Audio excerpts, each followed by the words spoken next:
ในเขื่อนนะเราลงมาข้างล่างเขื่อน Good morning. My name is Joe. I am your tour guide. If you weren't on my elevator, this wonderful dam that you came to see would not have been built, sir, unless they diverted the water first. You got that? Now, they built diversion tunnels, 2 on the Arizona side here, 2 on the Nevada side here. Each one of these diversion tunnels, 4,000 feet long, coated with concrete, 50 feet in diameter.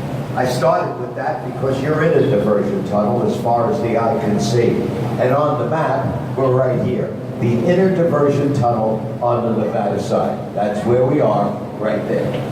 To get the water into the diversion tunnel, they built what you call coffer dams, meaning earthly rock and debris.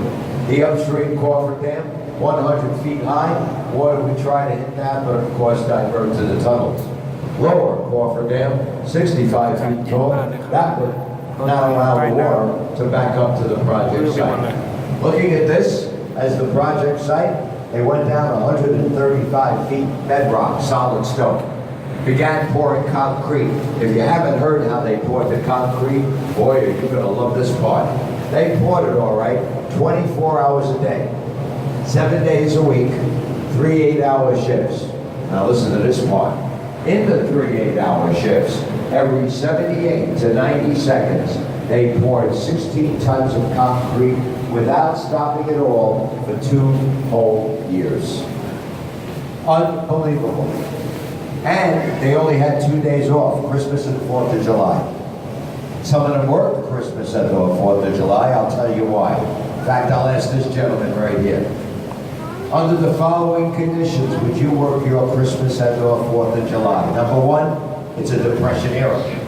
Number 2, you're making on an average 62.5 cents an hour, times 8, $5 a day. You don't take that home, you take home $360. No taxes, food, lodging, transportation.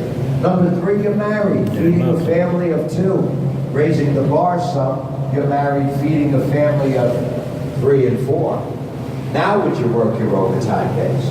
Oh boy, did she look at you before that answer. You were up at 5, sir, to work, let me tell you. But that's why it was successful, 2 years ahead of schedule, and the largest, biggest thing in the Western Hemisphere. Now everything's done.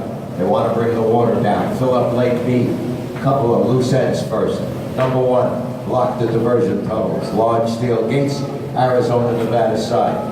Tunnels are drying up, blast out the lower coffer dam. That was cleaned up, tunnels dry. Step 3, bring the water down from the Colorado Rocky melted stone. Form Lake Mead. Took 6 years to form Lake Mead with 9.2 trillion gallons of water, making it the largest man-made lake in the United States by volume.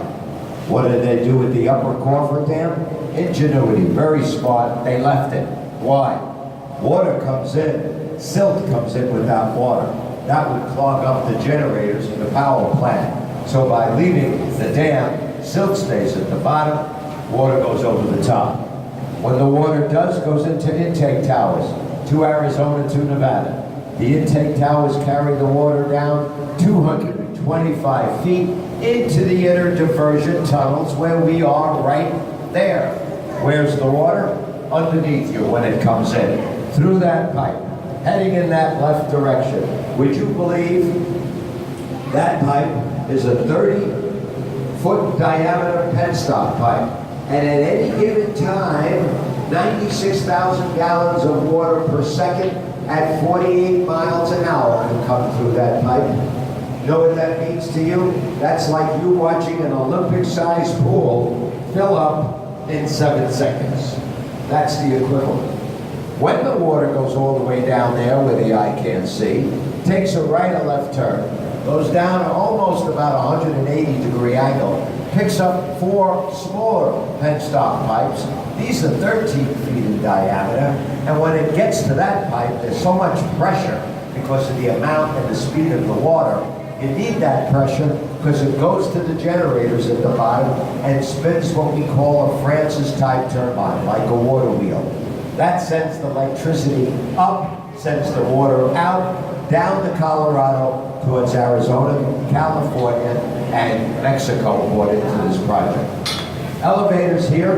We're going to go see the generator plant. Follow me. I got a lot to tell you about the water upstairs and how low we are and what we're doing about it this year.